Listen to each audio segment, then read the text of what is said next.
Stephen Howard, welcome to the conversation today. Thank you, John. Looking forward to having a good, robust conversation with you. It is a pleasure to be with you. You're joining us from Mexico City. I'm south of Salt Lake City in Utah. And today we're going to be talking about your recent book, Humony Leadership, Mindset, Skills, and Behaviors for Being a Successful People-Centric Leader. And we're going to unpack in a minute what you mean by humany. That's a term, a word that you have coined. And so that'll be interesting in and of itself. But I also really just like the subtitle. And I'm all for this idea of developing our people-centric leadership approach. I think the world needs more of that. So I'm really excited to explore this together with you today. As we get started, I wanted to share Stephen's bio with everybody. Stephen Howard is the award-winning author of 22 leadership, business, and professional development books. His latest book, Humany Leadership, was published in August of 2022. And awarding the book a gold medal, the Nonfiction Authors Association called Humany Leadership a significant work with an important mission. It was also voted the 8th best indie book of 2022 by the readers at readfreely.com and received a bronze medal in the business leadership category from ReaderViews Literary Awards. Stephen was named one of the top 2023 200 global biggest voices in leadership by Leaders Hum Network in recognition of his thought-provoking and leading-edge thinking on leadership. Now, I could go on, Stephen, but I'm going to pause there. Anything else you would like to highlight by way of your background or personal context before we dive on in? No, I think what might interest your audience is I've spent most of my adult life outside the United States. So I lived and worked in Singapore for 21 years, worked all over Asia from my Singapore base. I then lived in Australia, outside Melbourne, Australia for 12 years. And now I've been the last 3 years in Mexico City. So I have kind of a global perspective that I bring to my writing and to my speeches. Very, very good. All right. Well, let's go ahead and start by unpacking this word humany. What went into this? What does that word mean to you? Well, I was sitting on my balcony watching the sun go down during the pandemic and thinking about how leadership was changing. And I will admit, I had a glass of red wine and right next to me. And I was thinking about, as you said, people-centric leadership, how leadership's going to change coming out of the pandemic. And then I started thinking about harmony. And I felt harmony in my life, I guess, is kind of a peaceful afternoon. And I thought about harmony in the workplace and thought, well, that's probably where we need to get to. So I combined the words human, humanity, and harmony to create the word humany and to really emphasize that leaders need to create workplaces of well-being and harmony. So that's the background to it. I like it. And I like bringing in harmony. I think that's a really important piece. And I guess you've kind of already touched on it as a pandemic exercise, but why this book? Why now? You've written a lot of different books covering a lot of, somewhat related and overlapping topics, but why did you feel this book was so important to push out now? The people I was coaching, John, during the pandemic were getting frustrated, and I was coaching a lot of middle managers, and they were getting frustrated with their more senior managers, and they just didn't feel like they were being treated with the right level of respect or the right level of trust working from home. But they just I just realized that the way we managed and led people, and I'm one of them. I'm a baby boomer. The way I led my team in the 1990s and the early 2000s just wouldn't work today, and particularly with the younger generation. So I just started focusing on this need to change people's mindsets. And I guess the heart of the book, if you want, and where this came from, was my thinking that we manage projects, we manage processes, we manage procedures, we manage policies, we manage things, but we don't manage people anymore. No one wakes up in the morning and says, I can't wait to be managed by my boss today. And certainly no one says, I'm looking forward to being micromanaged today. So all this kind of came together in my head and thinking that, well, we need to change the way we lead people. We don't manage people, we lead people, we lead human beings. And that's where this all came together. Yeah, well, excellent. And I completely agree. I mean, I've seen a lot of that over the years, but particularly during the pandemic, I think things that people might have been willing to kind of put up with previously, they just decided no more. They kind of reprioritized. They took a good hard look and they challenged assumptions.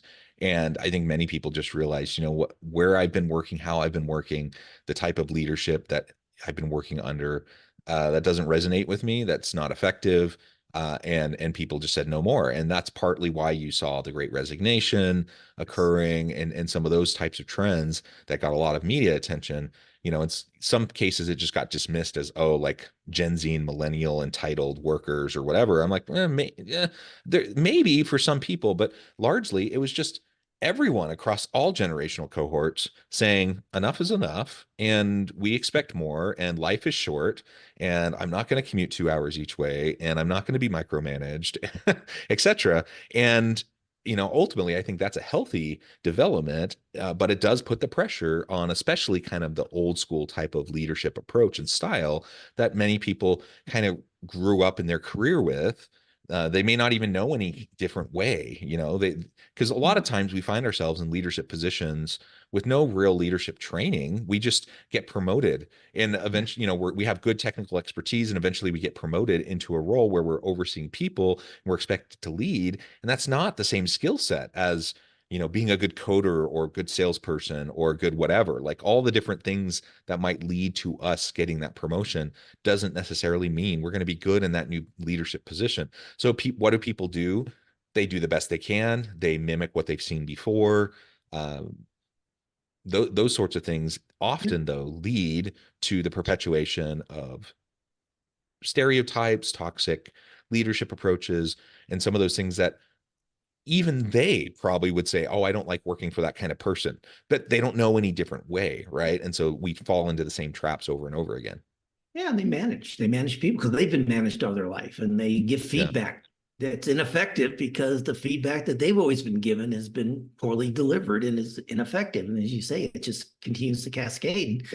I wrote the book hoping to change people's minds, and to me, leadership is a mindset. And if you can change that mindset that, hey, I'm not going to, there are times to manage people. I'm not saying you never manage, but you need to have that leadership hat on more often than that management hat on. And that's a mindset change of how you approach leadership. Yeah. So you touched on this kind of, the pandemic was a catalyst. It kind of accelerated us into not only a shift towards disruptive technologies and their usage, but also a shift in leadership approach, bigger emphasis on empathetic leadership, really making sure that we're connecting with our people.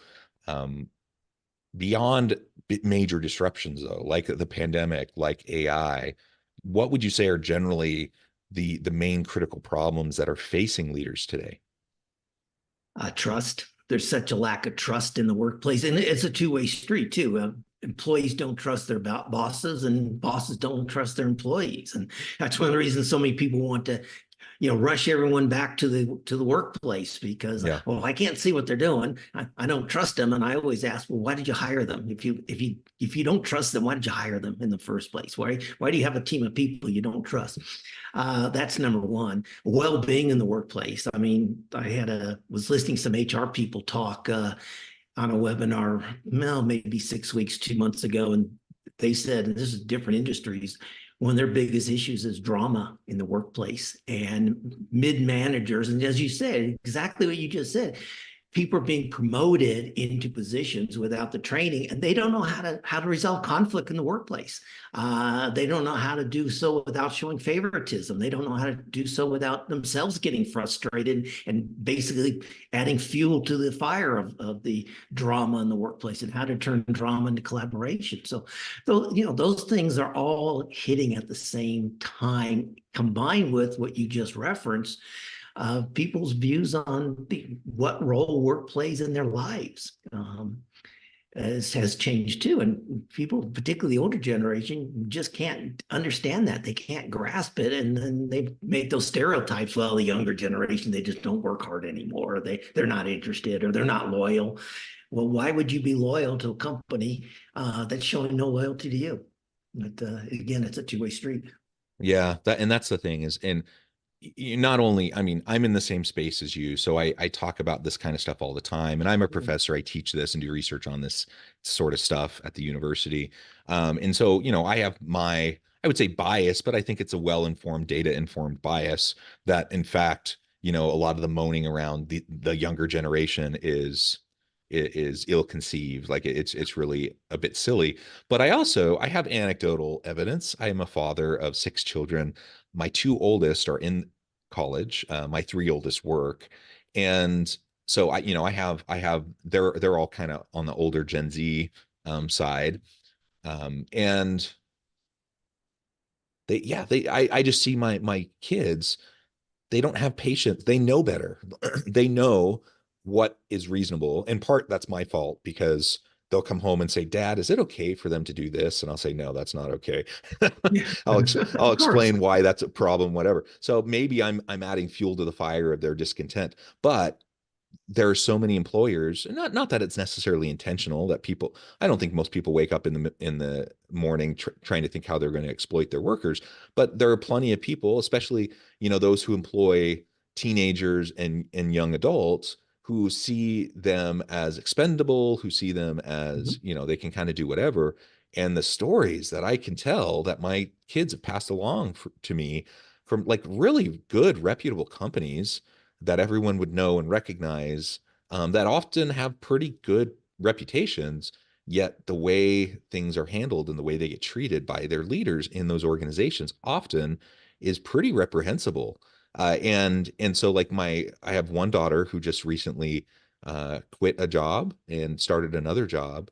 And someone could look at her and say, "Oh, she's not willing to pay her dues. She's not willing to put in the hard work." I'm like, "No, she's really smart. She's a hard worker. She's always been a hard worker. She's just not willing to put up with crap, and she Yeah, knows better." So, I mean, so part of it is, are we willing to put up with stuff, or are we going to set boundaries, and are we going to know our worth and then go find opportunities that are in alignment with our values and with what we know our worth is?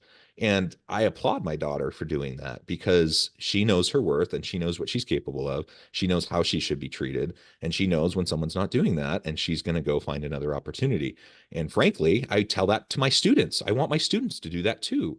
I hope that they will do that. So what that totally. means though for leaders is that we have to do a better job of getting trained, of staying current, of making sure that we're understanding where people are coming from, that we don't just dismiss concerns that people have because we label it as, oh, this younger entitled generation, or whatever the label may be, or whatever the stereotype may be, that we're not so dismissive, but that we actually pay attention to the things people are talking about and the feedback that we're receiving, just like we would hope that they would be paying attention to the feedback that we give to them. Totally agree. I think one of the silver linings of the pandemic was that we started to realize that people have responsibilities outside the workplace. We've always Yeah. talked about work-life balance, and oh yeah, you can have a life as long as you get your work done, as long as you put in your 60 hours or 50 hours a week and get everything done. Yeah, sure, go ahead and have, go do things. But there's a difference now. Again, a mindset change. People have responsibilities, whether it's for their elderly parents, whether it's for their school children, maybe they volunteer in their community, maybe they Yeah. coach a youth sports team, but that's a responsibility. I mean, I coached a boys basketball team many years ago for probably 4 years, and that I felt that was a responsibility. I had to show up at practice on time. I had to make sure I scheduled the court. Those are responsibilities. Well, if we understand that as leaders, somebody has that responsibility, let's help them achieve that responsibility and also get their work done. They'll be more loyal. We'll be Yeah. more understanding of them, of their needs. I mean, I often tell a story. When my first job was in Texas, and I'd probably been on the job 8 months or 9 months, and I went to my boss, and I was like 20. Actually, I was 20 years old, and I said, I need to be away from the office on Thursday afternoon. I have a dentist appointment. And he looked at me and said, "What's wrong? Your dentist doesn't work on Saturday?" I'm going, my tooth is hurting. I mean, I don't want to wait till Saturday. And just that attitude, admittedly, it was, the 1980s, but that attitude is you don't take work off unless it's an emergency. And if you can wait till Saturday to see your dentist, you wait. And so people don't do that today. I mean, people understand, again, harmony. How do I harmonize my life between my personal responsibilities and my work responsibilities? And if I need to go to the dentist, I should be able to go to the dentist without having to, fill out triple forms and submit it for approval. Sure, sure. And what have you found to be some of the best ways to promote that kind of harmony, to bring the humanity back into organizations, into teams? How do we, foster that people-centric approach and have that harmony while also, we still got to get stuff done. We have to hold people accountable. The work it still needs to get done. It needs to get done well, high quality. We still need to have innovation, productivity, efficiency. All of that needs to happen. And we're not suggesting that's not the case, that all that needs to happen. But how can, and so I suppose there's a tension, because a lot of people will say the two are just incompatible. If you're focusing on bottom line results, then going to the dentist in the middle of the day is distracting and it's taking away from your productivity. I just don't see it that way. I don't see it as, conflicting elements. I see it as, ultimately you can provide accommodations and you can give people the opportunity and support to do good work while meeting their needs. And in some cases, it feels like, to me, like people, like you said earlier, people are going to be more loyal when they're treated that Mhm. way. They're going to be happier. They're going to get whatever that pressing, stressful thing is, they're going to get it done so that they don't have to worry about it. It's not in the back of their head slowing them down during the workday. So in my mind, it's a no-brainer. Yet I still, even today in 2024, I run into people all the time who still kind of have that old school mentality. So what would you say to them? Like, how do you start this process of bringing the that harmony and that the humanity back into what they're doing? Uh, That's what we have to do, John. We have to talk about it. We have to, and companies I go into, the people I coach, when I go and work with organizations around this topic, is like, let's talk about it. Let's talk, what does harmony mean? And it's going to be different for every company, and maybe even different for certain departments within the same company. The, so people have to be talking about it. They have to be open. Leaders have to be a little bit more humble. Mm, One of the things about today's world is, and as you mentioned, some of these disruptive technologies happening, we can't be experts in everything anymore. We can't have right. all the answers as a leader. So it's okay for a leader, in my opinion, to say, hey, team, I'm not quite sure what the path is we should be on to accomplish this, but I have confidence in us as a team to figure it out. So let's sit down and let's talk about it. Let's figure out what we need to do. And the other thing is, again, a mindset change. In most jobs today, I would say most, we should be paying people to produce results, not to put in time. So Yeah. as long as they, again, are achieving those results. Now, I know there's exceptions. I mean, if you're in McDonald's, yes, you have to have people working shifts. If you're manufacturing, you can't really have too much flexibility time. If you're on a manufacturing line and everyone has to work together, like a car line, the guy who's doing the bumper installation, he can't just take 2 hours off necessarily, unless you got a replacement for him. So this is not a one solution fits all type thing, but in all cases we can learn how to be more people centric and how to treat people as human beings. And one of the comments I often tell people or make to people is like, look, 94, 95, 93, some percent, whatever the numbers is, but it's going to be in the low 90s, will put in the effort. They will perform. And what do you want to focus on? The 6% who don't, or the 3% who don't? Or do you want to focus on those 94, 93, 95, whatever it happens to be? If you focus on those who are going to operate, everyone else will work themselves out of a job, or you can let them go. You can, the Yeah. euphemism, make them available to industry. But why constantly focus on that 4, 5, 6% of people who will take advantage? And people, some people will. But you let everyone work from home, there will be 4% who will say, you know what, I'm going to watch a movie today. I'm going to binge on a Netflix series today, and I'm going to find a cheat device from my computer. It makes it look like I'm online and typing stuff, so my boss is monitoring my computer. You want to focus on that? Or do you want to focus on the 95% who said, okay, I'll get my job done. I may have to work till 7 o'clock today to get it done, but that's because I went and coached a basketball team for an hour and a half this afternoon. So it's a mindset change. Yeah. You want a well-being harmonize, just talk about it. It's not hard to do. Yeah. And in my experience, you mentioned whatever that percentage is, 6%, 5%, 8%, whatever, that often will try to do some sort of taking advantage or kind of doing the minimum or quiet quitting or, whatever. There will be a portion that do that. But when you focus in only on that group, guess what? You expand that group. Exactly. So now instead of like the 4% that might do that, that'll end up working themselves out of a job anyways, because they're not going to perform. So if you're focused on performance and you're focused on results, they're not going to have the results. They'll be gone soon anyways. But Yeah. what you end up doing when you are punitive and you have that compliance-based culture is you grow that population from maybe 4%. Now you have 25% of your workforce that's feeling disenfranchised, disengaged, they're frustrated, they're quiet quitting, they're looking for the next job, and so you're totally shooting yourself in the foot when Yeah. that's your approach. Yet that is the predominant kind of approach that I see in most organizations.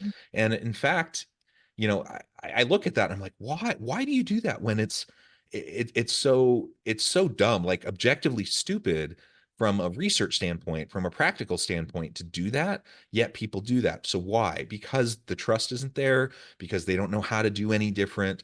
Um, Well, there's it's probably that a variety mindset of to reasons. retain people for their hours. I mean, your Yeah, profession, John, is has forever has been the one that epitomizes this. University professors, you got to show up at class. But if your dean comes around and you're not there in between class in your office, you're being micromanaged. And I'm sure there are some professors who, they don't have class on Tuesday afternoon, go play golf. But maybe that's because they spend their Sundays doing course curriculums, or they do their research for right. their thesis, or they grade their papers on their own time. But your industry is the epitome of if you have the right level of trust, I'm sure all the professors will come in and teach and do a good job. And if you start making people stay in their office in between classes, even if they have no classes on Tuesday, they have to show up in their office. I think you'll start seeing some higher turnover on your faculty. Yeah, absolutely. Well, this has just been a really great conversation, Stephen. I note the time. I'm going to have to let you go here in just a minute. But before we wrap things up for today, I wanted to give you a chance to share with the audience how they can connect with you, find out more about your work, where they can find your book, and then give us the final word on the topic for today.